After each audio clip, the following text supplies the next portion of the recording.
Hello বন্ধুরা, welcome back to my channel Madhumita ব্লগে। সবাইকে ওয়েলকাম। সবাই কেমন আছো? আশা করি খুব ভালো আছে, সুস্থ আছে। আমি খুব ভালো আছি। চলে এসেছি আজকে আবার নতুন ব্লগ নিয়ে একটা তোমাদের সাথে শেয়ার করতে। বাড়িতে চিকেন মোমো বানাচ্ছি কিভাবে সেটা তোমাদেরকে শেয়ার করলাম। প্রথমে একটা মিক্সিতে বুকের মাংস পুরোটাই মিক্সি করে নিয়েছি, কারণ মিক্সিটাও করলে খুব সুন্দরভাবে মুখে পড়ে। তার মধ্যে দিয়ে দিচ্ছি কাঁচা পেঁয়াজ কুচি একদম ছোটো ছোটো করে, আর এই রসুনের সঙ্গে কাঁচা লঙ্কাও আমি বেটেছি, কারণ একটু ঝাল ঝাল হওয়ার জন্য। আর এদিকে আদা বাটা নিয়ে নিয়েছি। তোমরা দেখতেই পাচ্ছ রসুনটা একদম সবুজ হয়ে আছে, কারণ এতে লঙ্কা বাটা দেওয়া আছে বলে, মানে লঙ্কা একসঙ্গেই পেস্ট করেছি। এই রেসিপি স্টাইলে আমাদের সত্যি কথা বলতে বাইরে এগুলো আমি খাই না। আমি বাড়িতে যেগুলো বানাতে জানি, চিকেন তন্দুরি থেকে যাই বলে আমি সব কিছুই বাড়িতে বানাই। এর মধ্যে দিয়ে দিচ্ছি এটা এক ধরনের হোমমেড বিরিয়ানি মশলা, বাড়িতে বানানো ছিল, বাট ওই মশলাটাও অল্প একটু দিয়ে দিয়েছিলাম। আর মেন মশলা হচ্ছে এটা গোলমরিচ গুঁড়ো। তুমি কিছু দাও না দাও, গোলমরিচ গুঁড়োটা তোমাকে মাস্ট দিতেই হবে, কারণ এই মোমোর হচ্ছে গোলমরিচ গুঁড়োটাই মেন। ওটা না দিলে মোমো বৃথা, কোনো কিছুতেই মানে টেস্ট লাগবে না।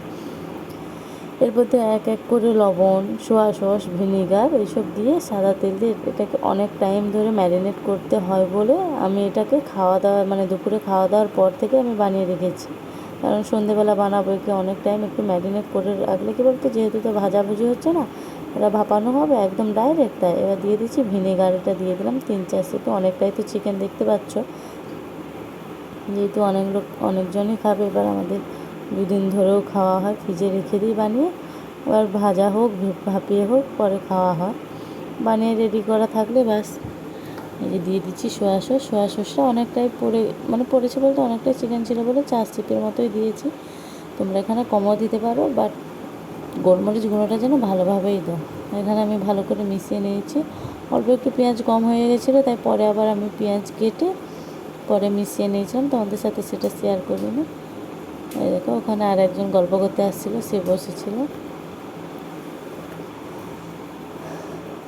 এইরকম রেসিপি কারা কারা পেতে চাও আমাকে কমেন্টে জানিও। আমি অনেক কিছু আমাদের বাড়িতে সত্যি কথা বলতে এইসব আমি কিনে খাই না বলতে খুব কম হয়তো, নাহলে আমি বানিয়েই খাই।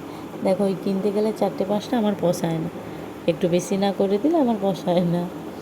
মোমোটা খুবই পছন্দ করি আমি, কেন আমার মেয়ে কেন সবাই পছন্দ করে। এখানে দেখো পুরো ভালোভাবে মিশিয়ে রেখে দিয়েছি চাপা দিয়ে। অনেক টাইম 3-4 ঘন্টা রাখলেই তো ভালো, আধ ঘন্টা রাখলেও হবে। সর্ষের তেল দেবে না, একদম সাদা তেল, ওইটা অল্প একটু দিয়ে মাখিয়ে রেখে দেবে। তারপরে এইখানে সন্ধেবেলা আমি ময়দা লিচি কেটে ময়দা নিয়ে সব বসে পড়েছি। বিকেল থেকে ময়দাটাও মাখিয়ে একটা নরম কাপড়ে সুতোর কাপড়ে জলে ভিজিয়ে ময়দাটাকে পুরো চাপা দিয়ে রেখে দিয়েছিলাম, কারণ ময়দাটা যাতে খুব সফট থাকে। এই দেখো, আমি সব লিচিও কেটে নিয়েছি। এবার এক এক করে আমি বেলে নিচ্ছি। তারপর আমার শাশুড়ি মা চলে এসেছে, বলে দাও আমি বেলে দিচ্ছি, তুমি বানিয়ে ফেলো বলে। ওর বাবাও বানাচ্ছিল, আমিও বানাচ্ছিলাম, কারণ এতটাই জিনিস দেখতেই পাচ্ছ, 1-2 জন না হলে হয় না। তাই জন্য যে যেমন পারছে মোড়ার চেষ্টা করছে। আমি অনেক ধরনের মুড়তে জানি, কে সিঙ্গারার মতো দেখতেই পাবে তোমরা, কত ধরনের মোড়া স্টাইল আছে, সব এরকম করেই দেখেছি। কারা কারা বাড়িতে মোমো বানাতে পারো বা বানাও জানিও। এই দেখো, সবে একটা শুরু হলো। এই দেখো কত ধরনের, দেখো পিঠা স্টাইলের সিঙ্গারা অনেক রকমের আছে, দেখতেই পাচ্ছ সিঙ্গারাগুলো আমাদের তোমার দাদাভাই বানিয়েছে। আমাদের মাও বানাতেও পারে, মা বেলছিল, তাই জন্যে এখানে এখনও অনেক বাকি আছে। দেখতে থাকো, ভিডিওটা স্কিপ না করে। আমি ওইদিকে উঠেই চলে যাব এগুলো বানানোর জন্য। এই দেখো, আমার যেহেতু মোমো স্টিম ছিল, এটা একটা গিফটে পেয়েছিলাম, তাই জন্যে এটা কিনতে হয় না, হয়তো না হলে কিনতামই না, ছাদা জামেই বানাতাম আগে যখন বানাতাম। এটা অনেকদিন আগে আমি একটা গিফটে পেয়েছিলাম, আমি পাইনি, আমাদের দোকান থেকে পেয়েছিল, তাই জন্য এটাতে খুব কাজে লেগেছে। দেখো, উপরে নিচে একদম জল রেখেছি, আর উপরে সাদা তেল দিয়ে, তেল না দিলে স্টিলের জন্য তো জড়িয়েই যাবে, তাই জন্য তেল দিয়ে এই দেখো এক এক করে দিয়ে দিচ্ছি। ভিডিওটা দেখতেই থাকো। আর সত্যি এত সুন্দর খেতেই হয়েছিল আমার। এখন আমি এডিট করছি যেহেতু, আমার নিজেরই দেখে লোভ হচ্ছে। এই দেখো, এটা আমি স্টিমে এখন 15-20 মিনিট পরে দেখে নিয়ে নামিয়ে নিচ্ছি। এই দেখো, এত সুন্দর টেস্টি হয়েছে। এতটাই গরম আমি ধরতে পারছি না, তবুও আমি কেটে নিচ্ছি। আমার এগুলো গরম গরম খেতে সত্যি খুব ভালো লাগে, কিন্তু গরম না হলে এগুলো ঠান্ডা হয়ে গেলে তার খেতে ইচ্ছে করে না, তাই জন্য গরম গরম খেয়ে নিচ্ছি। এদিকে এত বানানো, এদিকে এখনও মোড়া চলছে, আর আমি একটু এই যে ঝাল ঝাল সস দিয়ে একটু খেয়ে নিচ্ছি। আমি বানাতে বানাতেই খেয়ে নিই, এরপরে আর আমার খেতে ইচ্ছেই করবে না, কারণ এতক্ষণ ধরে বানিয়েছি তো নিজের এনার্জি নষ্ট হয়ে যায়। তাই জন্য আমি বানাতে বানাতে আমি কেন আমার মেয়ে সব খেয়ে নিই, যতগুলো খাবো বলে খেয়ে নিই। এইদিকে সমস্ত কিছু মোমো এইভাবে ভাপিয়ে নিচ্ছি। আরও এক ধরনের মোমো স্টাইল তোমরা দেখতে থাকো। এই দেখো তেলের মধ্যে ভেজ মোমো, তারপরে বানাবো প্যান ফ্রাই মোমো। একই দিনে 2-3 রকমের মোমো করে আমি ফ্রিজে রেখে দিই, গরম করে খেয়ে নিই। এবার যেহেতু আজকে 3 রকমের মোমো একসাথে বানাবো, এই দেখো ফ্রাই মোমো যেটা, এটা মেয়োনিজ দিয়ে তোমরা খেতে পারো। কিছু ভাপালাম, কিছু মানে ভেজে নিলাম।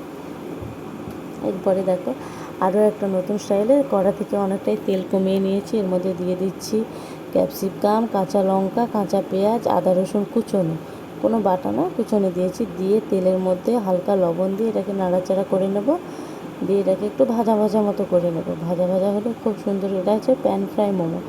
এটাই তুমি 1 প্লেট দোকানে কিনে খাবে কত দাম নেই, আর বাড়িতে করে খাবে, সত্যি খুবই সুন্দর হয়েছিল।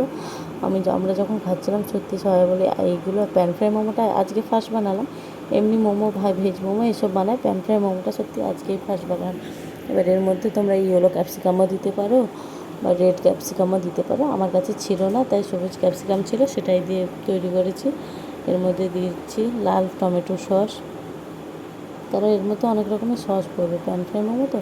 এগুলো 1 প্লেটের দাম কিন্তু দোকানে অনেক টাকাই নেবে। হালকা একটু অল্প করে সোয়া সস দেবে, কিন্তু সোয়া সসটা আমার একটু বেশি পড়ে গেছিলো, তাই কালারটা একটু কালচে কালচে আসছিলো। এবার দিয়ে দিচ্ছি ভিনেগার।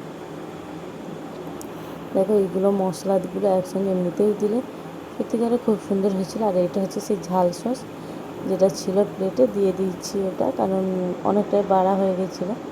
দেখো একটু কালচে মতো এসেছে, কারণ সোয়া সসটা একটু বেশি পড়ে গেছিলো, বাট টেস্টি ঠিকই ছিল, লবণটা একটু দিয়ে দিতে। আর এখানে দিয়ে দিচ্ছি চিলি সসটা, এই দেখো যা বোতলে যতটাই ছিল পুরোটা শেষ করে দিয়ে দিয়েছি, অনেকটাই লেগেছিলো। এই দেখো কালারটা এবার দেখো অনেকটাই চেঞ্জ হয়ে গেছে চিলি সসটা দেওয়ার পরে, সত্যি খেতে খুবই সুন্দর হয়েছে। তোমরা এগুলো করে খাবে, বাড়িতে বাচ্চাদেরকে বানিয়ে দেবে, দোকানে আর কেনার নামে ধরবে না। দেখো ভাজা মোমোগুলোকে দিয়ে এদিক ওদিক নাড়াচাড়া করে বাস নামিয়ে নেবো। সত্যি খুব সুন্দর হয়েছে, তোমরা বাড়িতে অবশ্যই ট্রাই করো। ভালো লাগলে শেয়ার কমেন্ট লাইক করো। বাই বাই, টাটা, আজকে এই পর্যন্ত। এই দেখো বানিয়ে নিচ্ছি, এবার আমরা খেতে থাকি। তোমরা বাই বাই।